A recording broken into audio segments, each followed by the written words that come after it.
What if I told you that this is an unfinished illustrations and we can make it way better by using top artist techniques to finish their work? Lately, there are a lot of illustration posts made by some artists who... I can't even find the right word for this. But this makes me a little jealous and also curious at the same time about how can they do this. After doing a lot of research, it turns out that I was too focused on the coloring process until I missed the process that I thought it's not too important, which is the finishing step. And in this video, I will break down top artist secrets to finish their piece. The first technique is the tone curve. This has been used by a lot of top digital artists such as Matcha and also Rhythm. You can take a look of their illustrations. The lightings, the colors, and the background are almost perfect. But maybe some of you guys are still unfamiliar or even don't know how to use this feature for sure. However, there's no specific benchmark to imitate for. For example, let's say I want to use a tone curve in these illustrations. Then I must have a specific idea of the color I want to produce. Do I want the color to be brighter, more saturated, bluer, or others? In these illustrations, the color is too dark, so I have to make it lighter by moving it up. And also I want to make it to have a warmer impression, so I have to increase the red and the green levels. It is actually not that complicated as you think, you just have to try it by yourself. And with this, it already looks better just by applying one feature.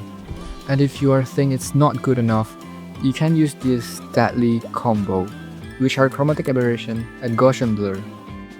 Chromatic aberration is often used to create the blur effect on an object that are not very clear or close to the camera. In this case, I will add chromatic aberration to areas that are not the focus point, which is this area. I also use Gaussian blur to strengthen the effect that will be produced.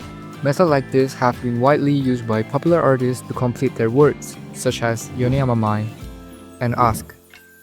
You may not be able to find a significant difference between before and after. However, by adding this effect to your illustrations will make it feel a little alive. And I'm totally sure you've never heard this from any artist, because I also never heard of it, which is by adding a light airbrush to make your illustrations stand out more. This effect is very effective to use it in the work that have a dark background.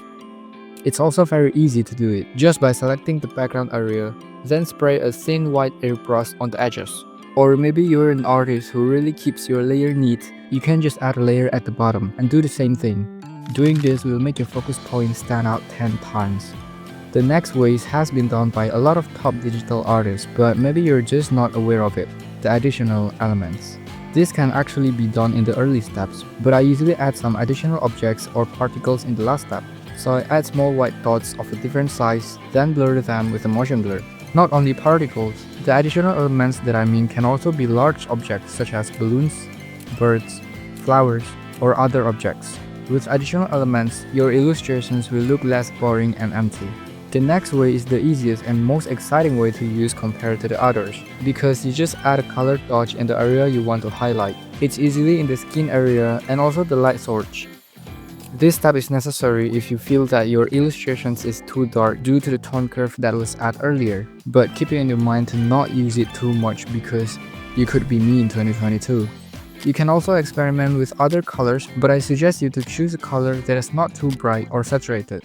And with just 5 ways, you can completely change your raw illustrations from this to like this. Actually, there are still several ways that I can share, such as color balance or noise texture, but I think just with these 5 ways, your illustrations already look completely a lot better. If you have your own way to finish your illustrations, you can share it in the comments column so we can grow together. So good luck and bye bye.